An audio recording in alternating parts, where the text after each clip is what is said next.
Hey guys, അങ്ങനെ ചിക്ക് പേട്ടൊക്കെ shopping ഒക്കെ ചെയ്തിട്ട് തളർന്ന് നമ്മൾ മന്ത്രി മോളിലോട്ട് വന്നു കേട്ടോ. അവിടെ അടുത്ത മന്ത്രി മോളാണ് ഉണ്ടായിരുന്നത്. അപ്പോൾ നമ്മൾ കുറച്ച് മോളൊക്കെ ഇങ്ങനെ കറങ്ങിയിട്ട് വിഷമം നമുക്ക്. അപ്പോൾ ഫുള്ള് മോൾ കറങ്ങിയിട്ട് എവിടെയാണ് നല്ല ഓഫർ എന്നൊക്കെ തപ്പി തപ്പി അവസാനം ബർഗർ കിങ്ങിലോട്ട് വന്നു. അങ്ങനെ നമ്മളൊരു ബർഗറിൽ നിന്നൊരു കോംബോ ഓർഡർ ചെയ്തു. ബർഗർ ഉണ്ടായിരുന്നു, ഫ്രഞ്ച് ഫ്രൈസ് ഉണ്ടായിരുന്നു, പിന്നെ ബ്രൗണീസ് വിത്ത് ഐസ്ക്രീം ഉണ്ടായിരുന്നു, പിന്നെ ഒരു ഡ്രിങ്ക് നമുക്ക് മേടിക്കാം കേട്ടോ. അതിന് എക്സ്ട്രാ ചാർജസ് ഒന്നും ഉണ്ടാവില്ല. അവൻ കോൾഡ് കോഫി വിത്ത് ഐസ്ക്രീം അങ്ങനെ നിന്നാണ് മേടിച്ചത്. ഞാൻ ലൈം മേടിച്ചു.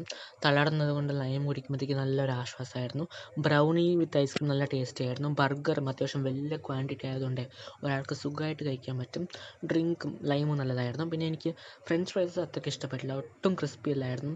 ഭയങ്കര ഒരു സാഗി ആയിട്ടാണ് എനിക്ക് തോന്നിയത്. അതായത് ഒട്ടും ക്രിസ്പി അല്ലാതെ ഒരു നനഞ്ഞ പോലെ അങ്ങനെയൊക്കെയാണ് എനിക്ക് തോന്നിയത്. എനിക്കത്ര ഇഷ്ടപ്പെട്ടില്ല. ബാക്കിയെല്ലാം കൊള്ളായിരുന്നു. അപ്പോൾ അതൊക്കെ കഴിച്ച് നമ്മൾ പതിയെ ഇറങ്ങി കേട്ടോ. അപ്പോൾ അത്രയ്ക്കുള്ളൂ. ബൈ.